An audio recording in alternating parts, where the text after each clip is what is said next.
Hello guys and welcome to my YouTube channel. Today in this tutorial we'll discuss about few tricks and shortcuts related to the IDLE.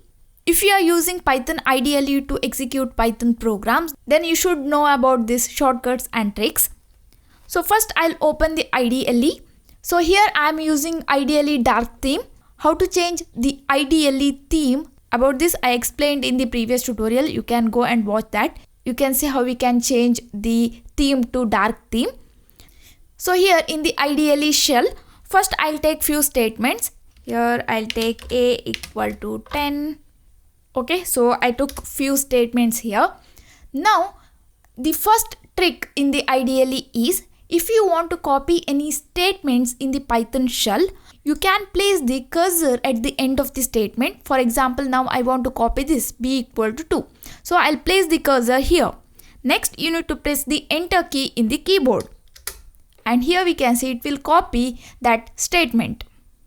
So now if I place a equal to 10 here and if I press enter, it will copy that. So here enter, and here if I want I can change the c value and enter. If you want to copy any statement in the Python shell, you can place the cursor at the end of the statement and you can press enter key.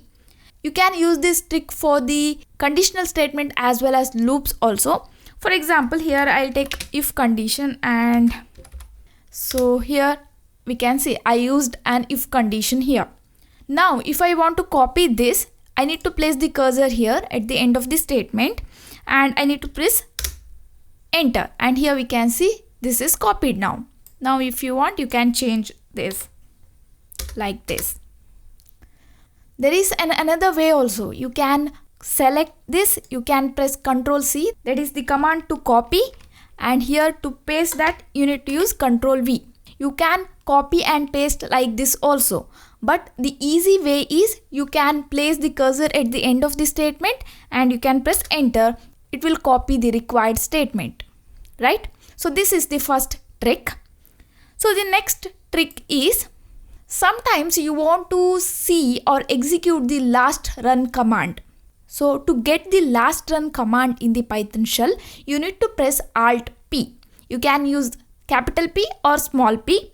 So when I press Alt P, here we can see the last run command. This is the last run command, right? So it will give that. If I again press Alt P, it will give the last run command, that is b equal to 2. This is the last run command. If I again press Alt P, it will give c equal to 5. If I again press Alt P, str1 is equal to hello. If I again press Alt P, c is equal to 3. Okay, so in this way, if you want to see the last run commands, then you can use Alt P. And if you want next run command, that is nothing but, here I wanted this b equal to 2, but in the excitement of using Alt P, I pressed Alt P like this and I got a equal to 10, but I wanted the statement b is equal to 2, right? So to get b equal to 2, now what I need to do, I need to again and again I need to press till I get b equal to 2. Or you can use another way, that is you can use the Alt N, which will give the next run command. For example, I wanted b equal to 2, but because of the excitement to use Alt P, I pressed Alt P one extra time, so I got a equal to 10 now. If you want b equal to 2 now, you can press Alt N, capital N or small n. So now I'll press Alt N. So here we can see it will give the next run command. So to get the previous run command or last run command, you can use Alt P. To get the next run command, you can use Alt N. So here we can see. In the Alt P, we'll get statements in the backward. In the Alt N, we'll get statement in the forward direction, right? Here we can see. Okay, it will start from a equal to 10, next b equal to 2, c equal to 3. When I use Alt N, if I use Alt P, it will go backward, like str1 is hello now. If I use Alt P, it will go c equal to 3, b equal to 2, a equal to 10. Okay, so using this Alt P and Alt N, you can get the last and next run command. Okay, so this is the next trick. Now if you can't remember these commands, that is Alt P, Alt N, no need to worry.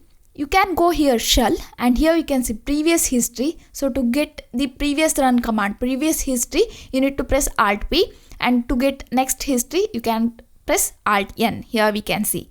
And if you want to restart the shell, you can use this restart shell or Control F6. Okay, it will restart the shell. Whatever the variables which we initialized or which we used in the previous shell will be lost now. So here we can see in this shell we used a equal to 10, right?